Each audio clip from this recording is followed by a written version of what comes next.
producto. Pero Apolinar, si hay un ajuste del gobierno, hay un ajuste en el gasto, y el gobierno se amarra a los pantalones, no hay necesidad de aumentar impuestos, porque ¿cuál es el problema? Bueno, tenemos un déficit, los ingresos son menores que los gastos, el gobierno está gastando mucho. Ahora, si el gobierno se ajusta, entonces no hay necesidad de una reforma, ni de nuevos impuestos. Yo estoy totalmente de acuerdo, pero hemos venido asistiendo que los desequilibrios intersectoriales que existen en la economía dominicana han venido justamente por el exceso de consumo. Nosotros tenemos un consumo que nos está produciendo un ahorro que es inferior al financiamiento del nivel de inversiones, y esto ha generado desequilibrios en las cuentas públicas y en la cuenta corriente. Tenemos desequilibrios y yo no sé cómo con estos desequilibrios, los tres más importantes macroeconómicos, todavía nosotros hablamos de estabilidad macroeconómica.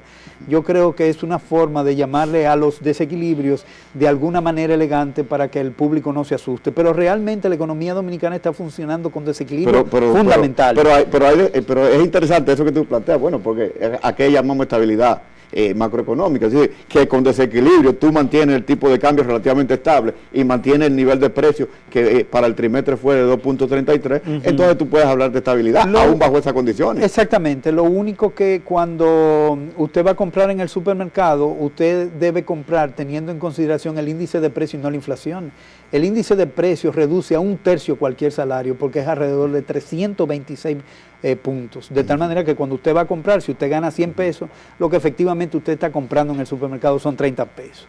Entonces, si eso es parte de la estabilidad, deberíamos revisar el concepto, ¿no?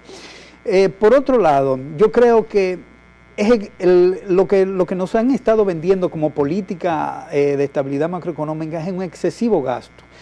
Y no es posible que una economía esté creciendo con un gasto excesivo, que no produzca ahorro y que cuando se tenga que invertir haya que acudir a los organismos internacionales para que nos presten.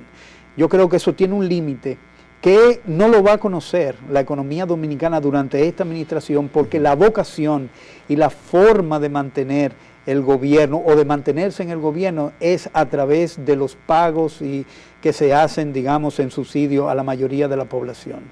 Y me parece que si se mantiene ese tipo de gasto, pues efectivamente no hay ningún tipo de corrección en la estructura, ni en la efectividad, ni en la coherencia del gasto público que le permita tener otro tipo de política fiscal al gobierno. Hay un par de temas, porque ya nos están haciendo señas para terminar el programa, pero hay un par de temas que yo no quiero dejar que se vaya. El desempleo.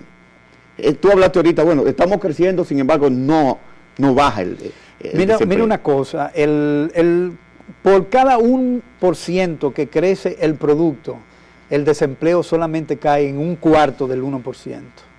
De tal manera que para que llevar el desempleo, por ejemplo, a 10%, tú tendrías que crecer aproximadamente en un 10 o un 12% continuamente para poder llevar el desempleo que está en 14 ahora, llevarlo a 10%.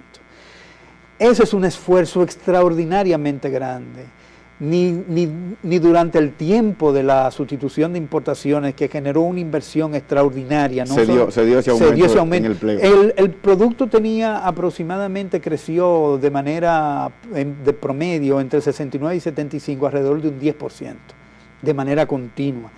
Sin embargo, no se lograron, y a pesar de que se estaba inaugurando un nuevo sector económico, no se lograron esos niveles de desempleo cercanos al 10% en esos momentos.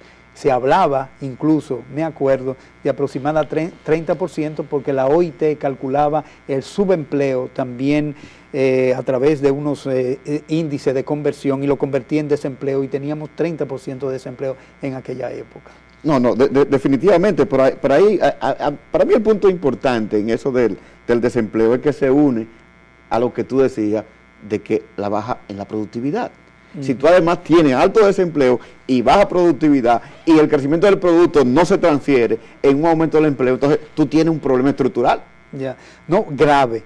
Y mucho más grave por el hecho de que si supuestamente tú tienes una reducción en la productividad, eso es consecuencia directa sobre la concentración del ingreso. Es decir, tú estás desplazando ingresos que deben ir a los trabajadores, tú lo estás desplazando a a sectores de más altos ingresos. ¿Y no tendrá eso también que ver con el problema de la educación?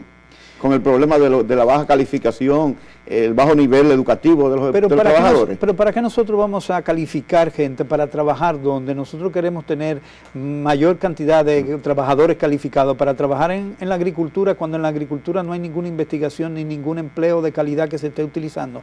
Para trabajar en la zona franca, pero se supone que este es un país modernizado, ¿sí? Se supone que nosotros tenemos que inaugurar en algún momento nuevos sectores de crecimiento, nuevos sectores de inversión. Ese es el discurso.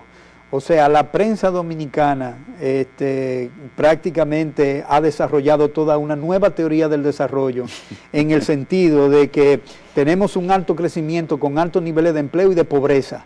Y de la única manera, ya CEPAL ha quedado por debajo de la explicación de esta administración de lo que es el desarrollo económico. Ya CEPAL ha quedado deshecha. Prefiero indiscutiblemente quedarme con CEPAL y no quedarme con esta antojadiza explicación de que tenemos crecimiento económico y tenemos desempleo y más pobreza. Pienso que eso es absolutamente contradictorio y es una absoluta falta de conceptualización de la gente que hace ese tipo de discurso. Apolinar, finalmente, ¿cuál es el futuro de la economía dominicana?